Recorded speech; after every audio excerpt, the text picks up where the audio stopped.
good afternoon. I am so thrilled to welcome Ann Rice, who is the Director of Regional Development for Colorado Mesa University. Thanks for joining us today, Ann.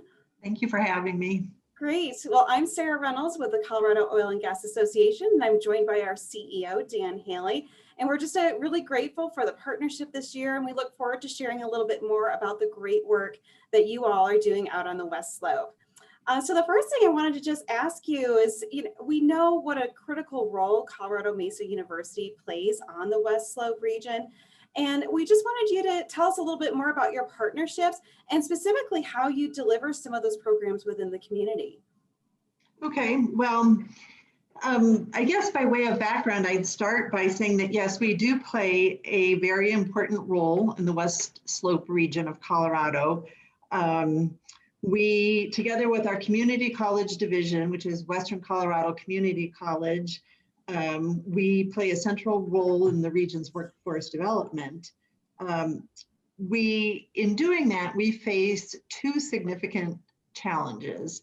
The first one has to do with the expansiveness of the region that we serve, which is about 28% of Colorado's landmass. So the resulting access challenge requires some pretty innovative approaches to delivery of higher education and workforce training. And then the other big challenge that we have is the vulnerability of our student body. We serve a population of students that is under-resourced. Approximately 40% of our incoming freshmen are Pell eligible, 70% receive financial aid, and about 2/3 are low income, first generation, and or minority. So these factors together create some barriers which often impede access to higher education and crucial workforce training. So to address these and to circumvent these, we need to be creative and innovative, and we do this by relying on partnerships that we develop with state, local, and regional businesses, nonprofits, government agencies, and private donors. And through these, we're able to bring important projects to life and to tackle head-on the workforce development obstacles that plague rural Western Colorado. One of our most exciting projects in a long time as a result of several of these partnerships, including ours with the Colorado Energy Foundation.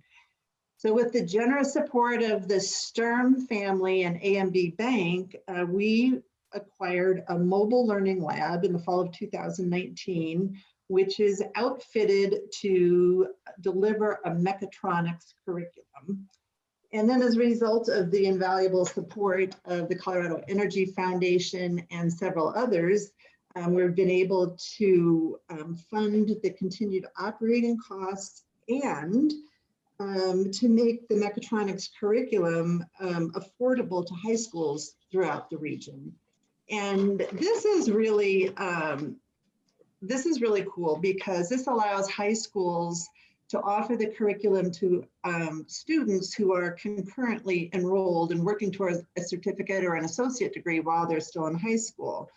And this jumpstart is just a huge financial benefit to students in the region.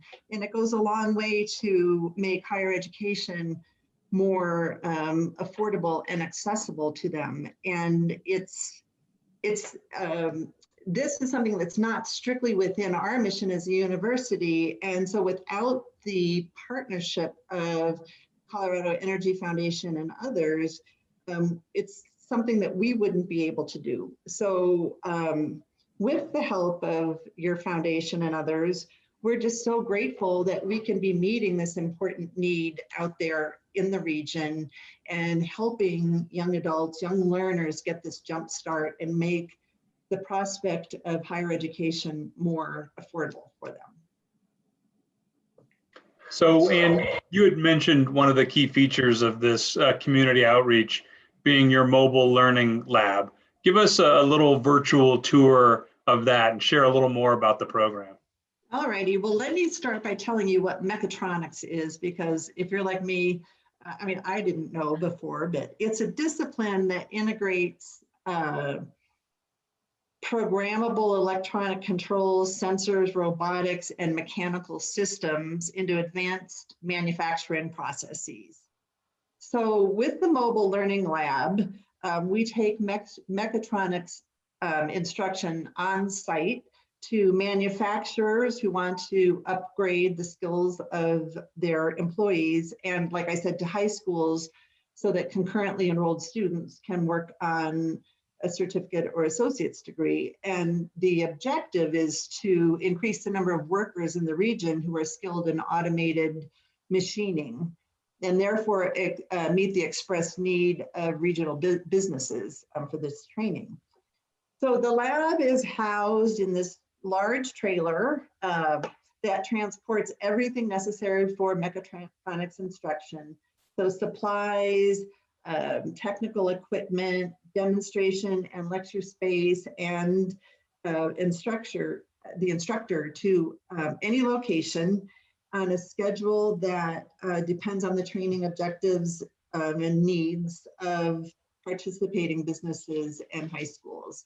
So it looks like a big truck rolling down the highway, but when you open the doors, it's like magic. You see all this cool robotics equipment and equipment I don't really even know the name of, but it's just so impressive to see that this is available to people who otherwise don't live close enough and work close enough to an institution of higher education to have the opportunity to learn these skills. All of the work that you do within the community, there's such a clear connection between your programs and preparing the workforce of the future. And as an industry who has a vested interest in the workforce of the future, can you tell us a little bit about how our members can support your work, particularly with some of these partnerships? Well, I think that there's two words that I would use, which would be communication and collaboration. So our job is to prepare the workforce to meet industry's needs. And to do that, we need to communicate with industry to keep an open dialogue about what your current needs are and what you see on the horizon. Then once we understand the need, then we need to address it. And so to make that happen, we need to collaborate with industry to find creative and innovative ways to meet the needs. I think we all know that there has been and will continue, I'm sure, to be a significant decline in the state's investment in higher education. And so given that, we know that it will take these partnerships going forward to be able to meet these important workforce development needs. I think the Mobile Learning Lab is a perfect example of this in action. It's so rewarding to see the impact of it on the Western Slope and the role that it will play in keeping businesses in that region competitive in the area of advanced manufacturing. So I would say we are just beyond grateful for Colorado Energy Foundation's support of the project. We think it's a perfect example of how these partnerships can work, and we look forward to more of them. Fantastic. And thank you so much for joining us this afternoon and sharing a little bit about all these great programs, and particularly that Mobile Learning Lab. It's a really exciting time for us as well to be partnering with you and supporting our members, and hopefully perhaps creating a few more partnerships as a result of this with some of those local employers that are based over on the West Slope. So thank you again, and we look forward to working with you this year. Thank you very much. It was nice talking to you both.